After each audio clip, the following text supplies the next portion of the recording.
vamos a desarrollar en cuanto a un tema importante en cuanto a toda la fisiopatología de las enfermedades respiratorias, ya que hablar de insuficiencia respiratoria es hablar del punto final de casi todas las patologías respiratorias.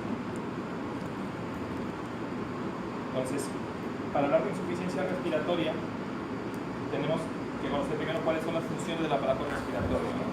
El aparato respiratorio tiene función de intercambio gaseoso, que es la principal, que es de, digamos, absorber el oxígeno y eliminar el CO2, ¿cierto? Pero además tiene otras funciones, tiene mecanismos de defensa también y actúa como buffer para el equilibrio del pH. En cuanto a la insuficiencia respiratoria, se refiere a la función principal, que es la del intercambio gaseoso. ¿Qué quiere decir? Que es la incapacidad del aparato respiratorio para cumplir esta función, la de digamos, captar oxígeno y eliminar el CO2.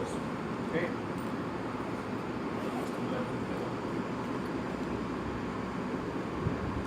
Lo que les decía, la incapacidad del aparato respiratorio para la captación de oxígeno y la eliminación de dióxido de carbono. ¿Cómo se objetiva este diagnóstico? Se objetiva haciendo el análisis de gases arteriales, en el cual vemos la presión parcial arterial de oxígeno y o la presión parcial arterial de CO2. Los valores normales de la presión parcial arterial de, la PaO2, ¿ya? Son comprendidos entre 80 y 100 milímetros de mercurio. ¿Okay? Por debajo de 80 milímetros de mercurio hablamos de hipoxemia. ¿Okay? Y si estamos ya por debajo de 60 milímetros de mercurio, hay una hipoxemia que en este caso ya se traduce en insuficiencia respiratoria. ¿Okay? ¿Por qué? Porque por debajo de este punto de corte de 60 milímetros de mercurio, los tejidos, las células ya no son capaces de realizar su metabolismo adecuadamente. ¿Okay? Y en cuanto a la presión de CO2, a la PaCO2, sus niveles normales oscilan entre 35 y 45 milímetros de mercurio, 50 según alguna literatura también. ¿Okay? Y se considera como insuficiencia respiratoria, en este caso hipercápnica, cuando la PaCO2 está por encima de 45 milímetros de mercurio. ¿Okay?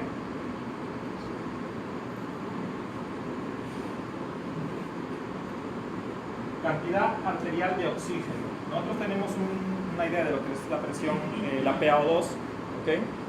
Sabemos lo que es la saturación de oxígeno, sabemos lo que es la hemoglobina, pero normalmente no hablamos de esto, que es la cantidad arterial de oxígeno, que es un concepto a tener en cuenta también para poder interpretar pues, algunas patologías.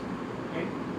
La presión parcial de oxígeno es una poquísima cantidad de oxígeno que está en la sangre y es el oxígeno libre.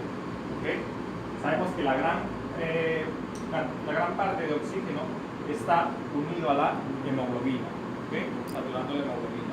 Y es la suma de estos dos con esta fórmula que nos ayuda a calcular la cantidad arterial de oxígeno. ¿Okay? Adelante.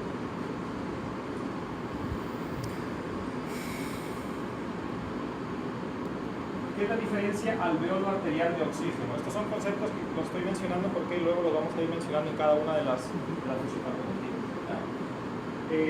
La diferencia del alveolo arterial de oxígeno es la diferencia de presión que hay entre la presión de oxígeno en el alveolo y la presión de oxígeno en el capilar, o sea, a nivel arterial. ¿Okay? Es importante saber que hay unos valores normales, ¿okay? Que cuando están elevados, yo puedo pensar que hay algún problema a nivel de esa membrana, ¿okay? De intercambio gaseoso, que hay algún problema entre la membrana alveolar, el intersticio o la membrana capilar. ¿Okay? Por eso es importante conocer que la diferencia alveolo arterial de oxígeno o el gradiente viene de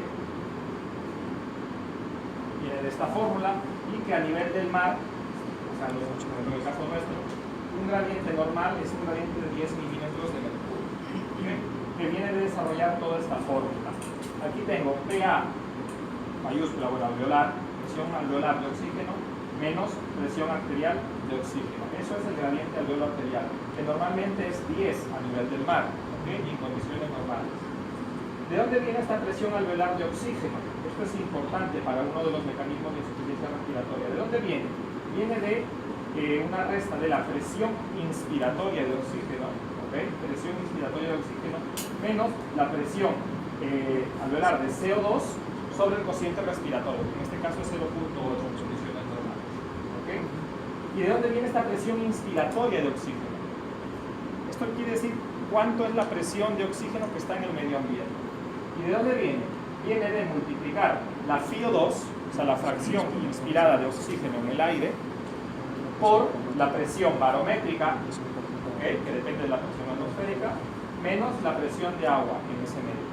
Por eso es que a nivel del mar, ¿qué tenemos? La FiO2 normal, la que ustedes conocen, ¿cuánto es?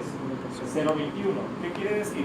Que de todas las moléculas que hay en el aire, el 21%, o 0.21 si hablamos de la unidad, es oxígeno. ¿Okay? Aquí estamos hablando de presión barométrica, en este caso, bueno, habla de redundancia, que es la presión atmosférica, por eso ponemos 760 a nivel del mar. Menos 47, que es la presión de agua a nivel del mar. 40, que es la PaCO2 normal, le dije 35 o 45, normal, hablamos del promedio, y siempre cuando interpreten gasas arteriales y todo lo demás, también usen promedios, ¿ya?, sobre el cociente que es 0.8.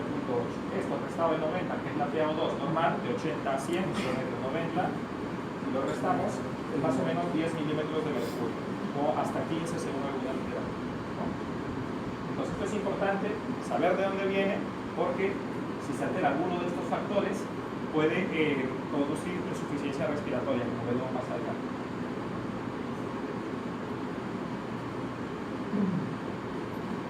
Si queremos hablar de insuficiencia respiratoria y los mecanismos que van a ir produciéndose, es importante comprender esto.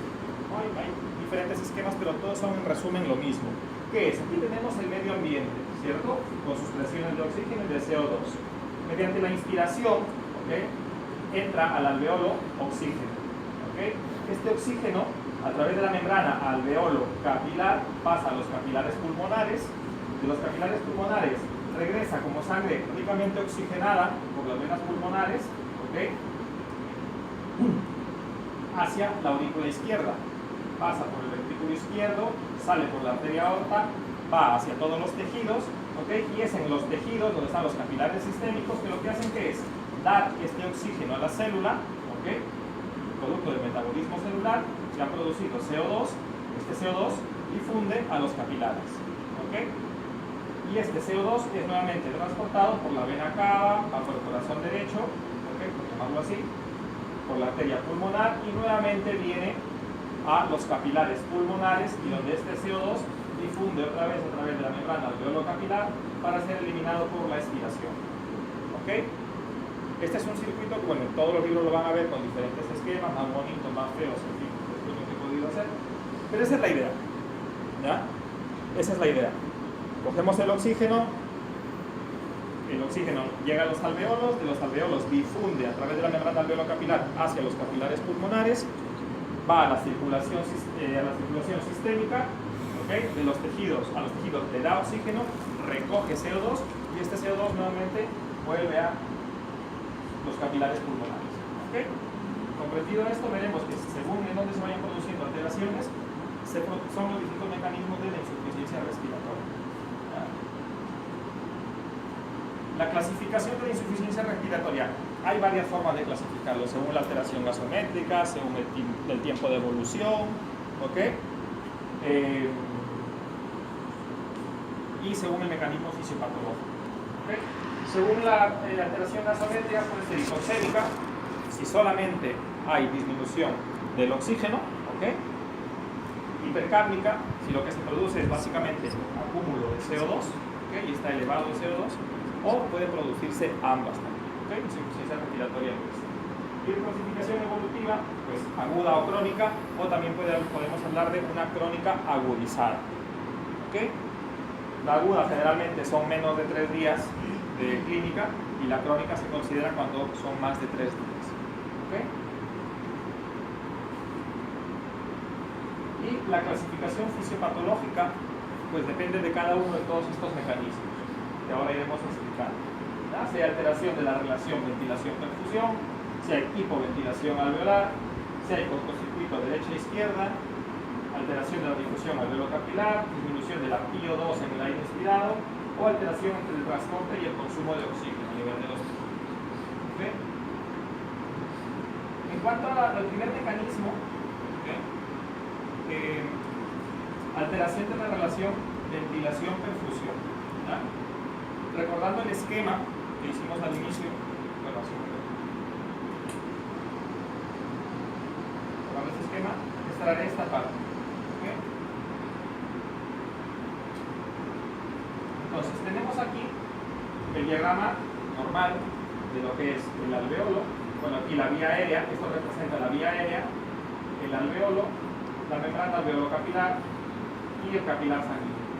Recuerden que venía por el lado, en este caso derecho, circulación derecha, hacia la izquierda. Entonces, podemos hablar de alteración de la ventilación alveolar o de la perfusión por los capilares pulmonares cuando tenemos una relación BQ, ¿ya? Sí saben de qué estoy hablando, ¿no? BQ, ventilación, perfusión, todo esto, así, ¿no es cierto? Entonces,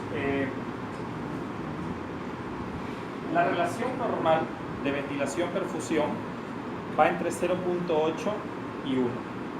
Se considera de manera didáctica que es 1. Para explicar los casos, digamos que ahí están en un equilibrio. Cuando se altera, ya sea porque disminuya la ventilación alveolar o porque disminuya la perfusión pulmonar, se llama un desequilibrio ventilación-perfusión. Si el problema está a nivel de la ventilación, estamos disminuyendo el numerador, por lo tanto el cociente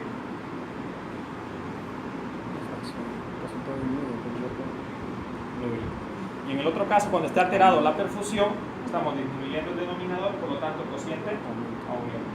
Ese sería el otro mecanismo. Tenemos aquí el cociente de ventilación-perfusión, que normalmente es 1. Cuando está disminuido es porque hay un problema a nivel de ventilación. Quiere decir, no llega suficiente aire a los alveolos. ¿Por qué? Por un problema de la vía aérea. Si se fijan en este esquema, que es lo normal, miren el calibre de la vía aérea y aquí está mucho más reducido. Como aquí está mucho más reducido, aquí el aire ya no llega con tanta facilidad. Si el aire ya no llega con tanta facilidad, estamos hablando de un problema de ventilación sobre la perfusión que está más o menos preservada. Pero miren, la sangre que llegaba aquí ya no sale tan rojita. Pero el problema aquí radica en esto, en que no hay una buena ventilación alveolar, pero por un problema de entrada del aire. La vía aérea es el problema. Bien. Ejemplo clásico, la EPOC. Tiene otra enfermedad. Cuando el cociente es mayor de 1, o sea que tenemos un problema a nivel de la perfusión, vemos estos dos gráficos de acá. Si nos fijamos en esto que es normal, aquí lo que sucede es que disminuye el flujo sanguíneo o incluso llega a no haber flujo sanguíneo. Por ejemplo esto, en una hipertensión pulmonar, por ejemplo, hay mucha resistencia vascular a nivel de los pulmones y no hay una buena perfusión de los alveolos. Hay menos flujo sanguíneo. O un tromboembolismo pulmonar agudo o crónico también. Un T. Vemos aquí que no hay perfusión. Si no hay perfusión, se produce insuficiencia respiratoria. ¿Se comprende este mecanismo? ¿Sí? Luego,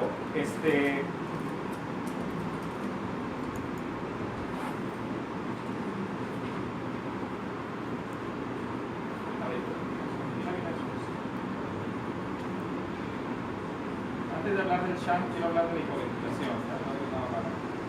La hipoventilación alveolar, para que no lo confundan con lo otro.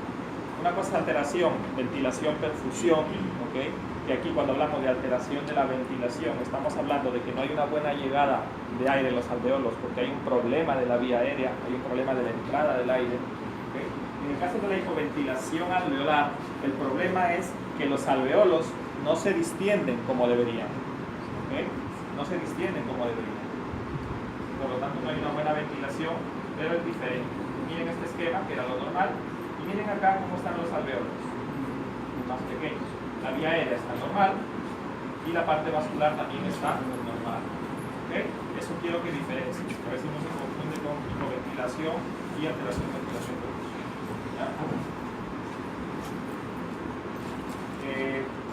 ¿Por qué se produce esto?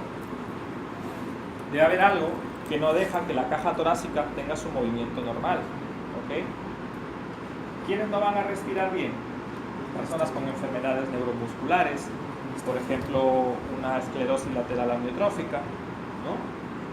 Una miastenia gravis, personas que tienen alguna patología de la caja torácica, que tienen una cifoescoliosis o alguna deformidad crónica y su caja torácica es rígida, ¿okay? No tiene mucho movimiento, ahí los alveolos por lo tanto no se expanden.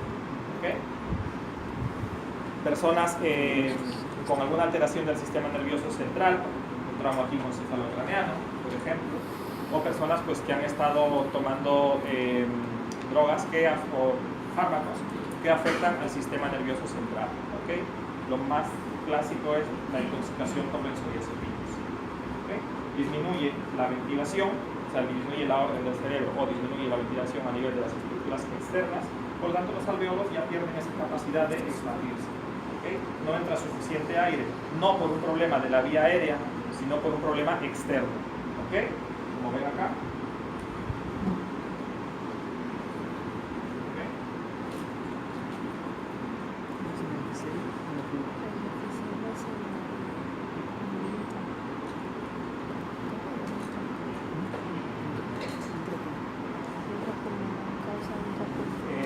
Otro mecanismo es el aumento del cortocircuito derecha-izquierda, cortocircuito shunt. ¿Saben qué es esto? ¿Saben qué es shunt? ¿O qué es cortocircuito derecha-izquierda? Hay una mezcla de sangre arterial con sangre venosa. La mezcla de sangre arterial con sangre venosa. Claro. Lo que pasa es que fisiológicamente hay algunos capilares, algunos vasitos que no pasan por los alveolos, ¿ya? Y que directamente pasan de vénula a arteriola, para entenderlo así. ¿Okay? Para que lo entiendan así. Pasa por un capilar, sí, pero no llega al alveolo. ¿Okay? Por lo tanto, no recibe oxígeno. ¿Okay? Eso es normal. Hay algunos vasitos que hacen esto. Por eso es que hablamos de aumento del cortocircuito normal. ¿Cómo se produce un aumento del cortocircuito normal o del shunt normal? Por ejemplo, puedes tener una cardiopatía con una comunicación interventricular, ¿no? O una rotura de ventrículo, de pared de tabique interventricular, y pasa sangre venosa del lado derecho al lado izquierdo y se mezcla, ¿cierto? Eso sería un cortocircuito anormal. ¿Okay? Estamos aumentando el cortocircuito normal. ¿Sí? Tenemos otro punto en el que se puede producir esto. ¿Qué es lo que pasa? Por ejemplo, hay alguna zona del pulmón, ¿no? Alguna zona del pulmón en la que los alveolos están llenos, repletos de líquido, secreción, algún fluido inflamatorio, tan llenos que ahí no entra nada de aire, por lo tanto no entra nada de oxígeno. Y el capilar que pasa por allí no produce ningún intercambio gaseoso. ¿Okay? Esa es otra forma de aumentar el shunt. ¿Okay? Y otros casos en los secuestros pulmonares. Hay algunos lóbulos del pulmón que reciben irrigación de otros vasos. Por ejemplo,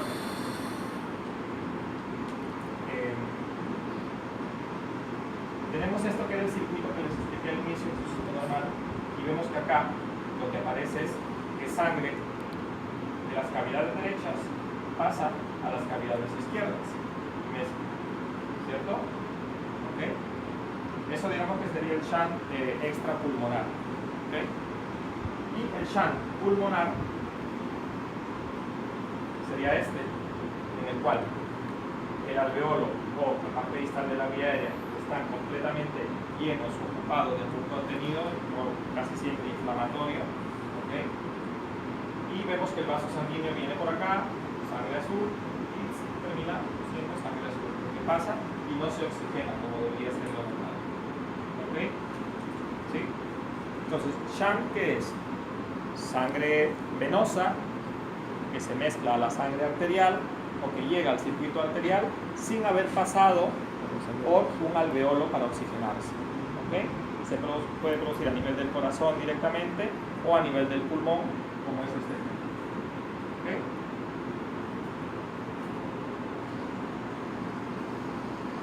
Lo que hemos mencionado ya, la hipoventilación alveolar. Luego, alteración de la difusión alveolo capilar. Este era el esquema normal. Y tenemos aquí otro esquema en el cual vemos que esta membrana está completamente engrosada. ¿Okay? Si es aquí donde se producía el intercambio gaseoso, con esta membrana mucho más engrosada, no vamos a tener un buen intercambio gaseoso. ¿Okay? El ejemplo clásico son las enfermedades intersticiales, las EPIs, ¿ya? Que lo que produce es un engrosamiento o una fibrosis de todo lo que es el intersticio, lo que está entre la membrana alveolar y la membrana capilar. ¿Okay? También el enfisema y la disminución, en caso de que haya disminución del tiempo de tránsito sanguíneo, pacientes con taquicardias, por ejemplo. ¿Okay?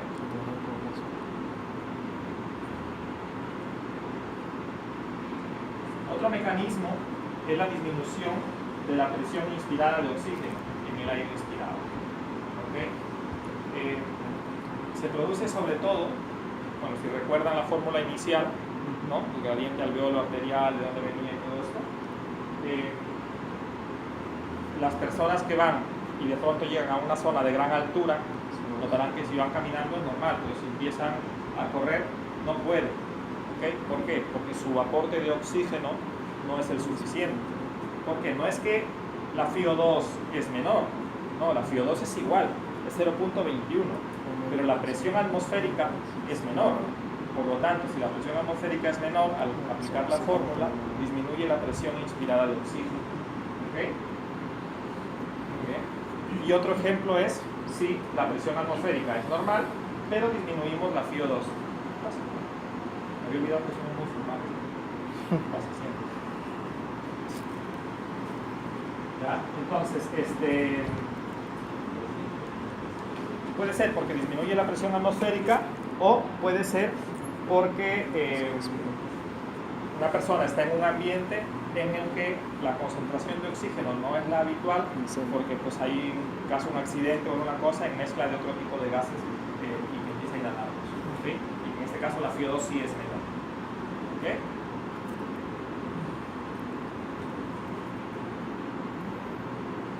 Y otro mecanismo que a veces no lo menciona, pero que sí es importante, sino que finalmente esto termina cayendo en los otros mecanismos, pero en un paciente, por ejemplo, que está chocado, ¿okay? Que requiere mucho más oxígeno para el metabolismo celular, ¿okay? Que está con altas demandas de oxígeno, pero que el transporte de oxígeno que llega a esos tejidos no es el suficiente.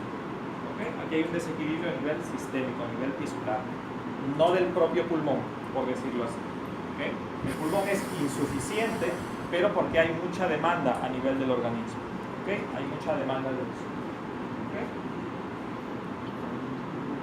El problema está aquí, está a nivel del metabolismo celular que está aumentando. ¿Okay? Este es un resumen de cómo llega a estar la presión alveolar arterial de oxígeno, cómo está el gradiente y cómo está la PaCO2. Si se fijan, en cuanto a la PaCO2, ¿okay?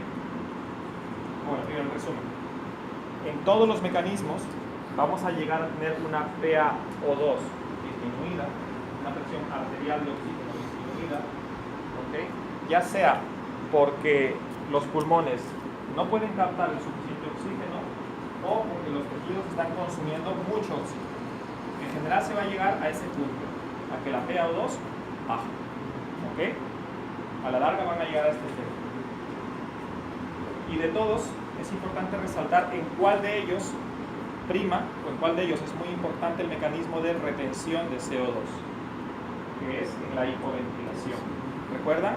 Esto que les dije, que los alveolos no se pueden expandir de manera correcta, por lo tanto, no oxigenan, pero tiene un efecto también importante en la no eliminación de CO2. ¿Okay? Personas con trastorno del sistema nervioso central, deformaciones de la caja torácica, ¿okay? Tienen este problema de hipoventilación. ¿Por qué? Porque es que de entrada ya estos pacientes empiezan a retener CO2. La forma fácil de entenderla es, cuando tú, o bueno, en el intercambio gaseoso, de los capilares pasa el CO2 a los alveolos, ¿cierto? Y los alveolos van a eliminar el CO2 en la expiración. Entonces, si en una respiración normal los alveolos deberían expandirse, por ejemplo, hasta acá, ¿sí? Deberían hacer esto, una respiración normal. Cuando regresan los alveolos a su posición de expiración, sin colapsar por supuesto, ¿no? Cuando regresan ahí, es en este regreso que expulsan ese aire del alveolo, y en esa expulsión es que eliminan el CO2 del alveolo. ¿Okay? Entonces, si esta persona no tiene esa capacidad para expandir tanto los alveolos, ¿no? Y simplemente los alveolos se expanden así, cuando regresa a su posición normal, está eliminando muy poco CO2. Si elimina muy poco CO2, se acumula en el alveolo y por lo tanto del capilar ya no difunde con facilidad al alveolo. Y si ya no difunde con facilidad, se eleva la PaCO2. ¿Okay? ¿Ah? Es esto. ¿Okay? Es un resumen un poco de todos los mecanismos. ¿Hasta ahí alguna pregunta? ¿Algún mecanismo que no hayan entendido bien para volverlo a explicar?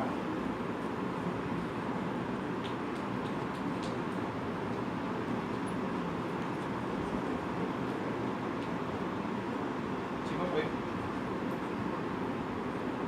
Tome.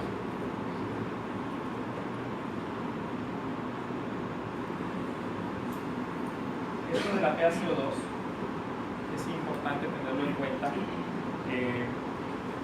Sobre todo al momento de la ventilación mecánica. ¿Por qué?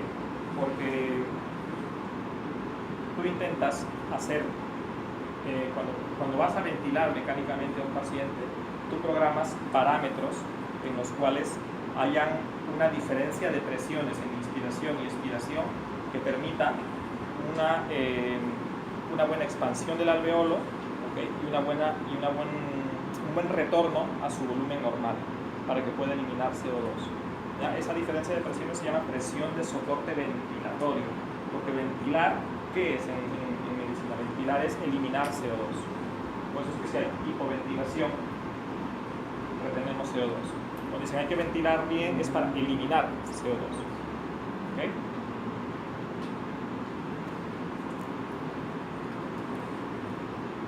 La curva de disociación de la hemoglobina.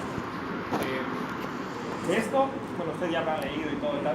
Lo más importante es que tienen que saber o quedarse con la idea de que una PaO2 de 60 milímetros de mercurio, que es el punto de corte de la insuficiencia respiratoria, es más o menos equivalente a una saturación de oxígeno de 90.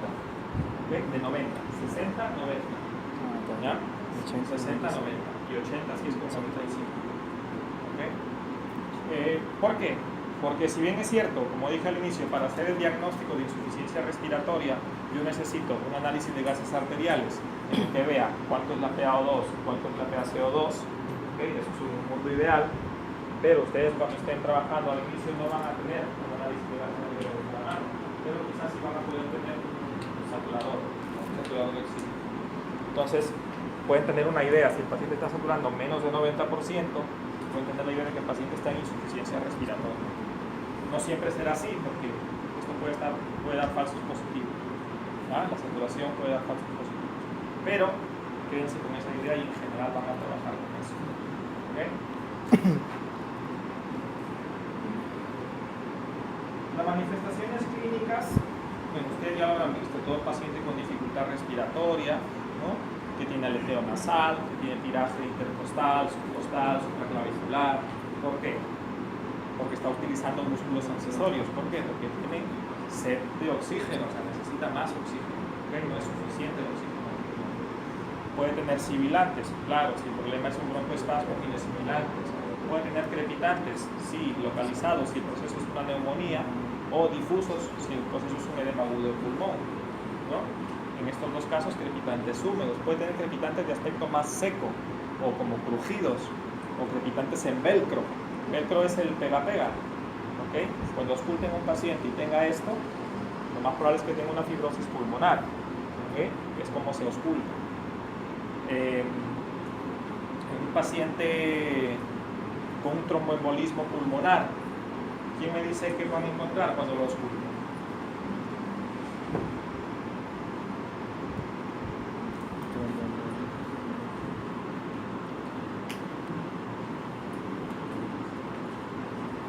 Probablemente nada. Si solo tiene el tromboembolismo y no tiene nada más, probablemente no encuentren nada. La auscultación sería normal. Porque el problema aquí es gasométrico. ¿Ya? El paciente se le ha tapado una arteria y esa arteria no pasa por los alveolos, por lo tanto no se oxigena. ¿Okay? Tú le puedes poner mucho oxígeno, pero recupera muy poco para lo que tú esperas.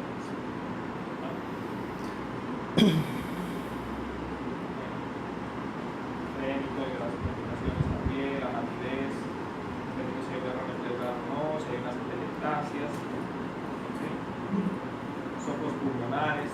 ¿Por qué se produce un soplo pulmonar? ¿Algún ejemplo? Endocarditis. Endocarditis. Esto es un soplo cardíaco. Un soplo pulmonar. TBC. En la TBC es un soplo, claro, un soplo pulmonar de tipo cavitario. ¿Sí? Y luego hay otro que es de tipo tubárico. El soplo cavitario, que es el soplo que se produce por la cavidad, por la caverna tuberculosa, ¿ya? Cuando el aire pasa por esa zona, produce un soplo. En la caverna es una lesión, una destrucción del parénquima pulmonar que finalmente se termina abriendo hacia la vía aérea. Y por eso el paciente empieza a expectorar, incluso sangre y tal. ¿Okay? Entonces, cuando el aire pasa por esta caverna que quedó allí, por esta cicatriz, produce este ruido que se llama soplo. En este caso es cavitario. ¿Ya? ¿Por una fibrosis? ¿Por una fibrosis por eso? ¿Cómo? ¿Por una fibrosis? ¿Por una fibrosis? No. Ahí lo que tenemos son los crepitantes secos en medio. ¿No? Y luego hay otro tipo de soplo pulmonar, que es el soplo tubárico, que es el soplo que se produce, por ejemplo, por una neumonía. ¿Qué es lo que pasa? La pared, la vía aérea tiene cierta distensibilidad, ¿no? Normalmente, cuando entra el aire y cuando sale. Pero cuando hay una neumonía, y sobre todo si es alrededor de la vía aérea, esa condensación que está alrededor hace que la vía aérea esté más rígida. Y al estar más rígida,